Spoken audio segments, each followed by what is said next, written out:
ഗവർണറുടെ ഔദ്യോഗിക വസതിയായ രാജ്ഭവൻ നാളെ മുതൽ ലോക് ഭവൻ എന്നറിയപ്പെടുന്നു. കേന്ദ്ര ആഭ്യന്തര മന്ത്രാലയം പുറത്തിറക്കിയ ഉത്തരവനുസരിച്ചാണ് പേരുമാറ്റം. അസം, പശ്ചിമബംഗാൾ സംസ്ഥാനങ്ങളിൽ രാജ്ഭവനുകളുടെ പേരുകൾ കഴിഞ്ഞ ദിവസം ലോക് ഭവൻ എന്നാക്കി മാറ്റിയിരുന്നു. തിരുവനന്തപുരം വെള്ളയമ്പലത്താണ് ഗവർണറുടെ ഔദ്യോഗിക വസതിയായ രാജ്ഭവൻ.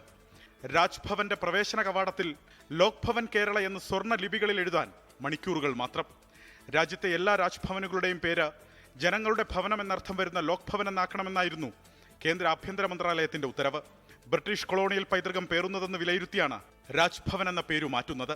കഴിഞ്ഞ വർഷം ചേർന്ന ഗവർണർമാരുടെ സമ്മേളനത്തിൽ രാജേന്ദ്ര വിശ്വനാഥ് അർലേക്കർ അവതരിപ്പിച്ചതാണ് പേരുമാറ്റാനുള്ള ആശയം. സംസ്ഥാനത്തിന് പുറത്തുള്ള ഗവർണർ രാജേന്ദ്ര അർലേക്കർ മടങ്ങിയെത്തിയ ശേഷം നാളെ വിജ്ഞാപനമിറക്കും. ഇതോടെ ഔദ്യോഗിക വിലാസം ലോക് ഭവൻ കേരള എന്നാകും. 1829 മന്ദിരത്തിന്റെ നിർമ്മാണം. തിരുവിതാംകൂർ രാജകുടുംബത്തിന്റെ ഉടമസ്ഥതയിലായിരുന്ന മന്ദിരം കേരളപ്പിറവിയെ തുടർന്ന് സർക്കാർ ഗസ്റ്റ് ഹൗസായി. പിന്നാലെ ഗവർണറുടെ ഔദ്യോഗിക വസതിയായ രാജ്ഭവൻ. ഇതാണ് ലോക് ഭവനായി മാറുന്നത്. ഡൽഹിയിൽ ഉൾപ്പെടെ ലഫ്റ്റനന്റ് ഗവർണർമാരുടെ ഔദ്യോഗിക വസതിയായ രാജ്നിവാസിന്റെ പേര് ലോക് നിവാസ് എന്നാക്കാനും കേന്ദ്ര സർക്കാർ തീരുമാനിച്ചിട്ടുണ്ട്. കേരള രാജ്ഭവൻ ഈ നെയിം ബോർഡിന്റെ ആയുസ് ഇന്നുകൂടെ മാത്രം. നാളെ മുതൽ ഇത് ലോക് ഭവൻ കേരളയാണ്, ജനങ്ങളുടെ ഭവനം എന്നർത്ഥം. ഷൈജു ചാവശ്ശേരിക്കൊപ്പം അലക്സ് റാം മുഹമ്മദ്, 24 തിരുവനന്തപുരം.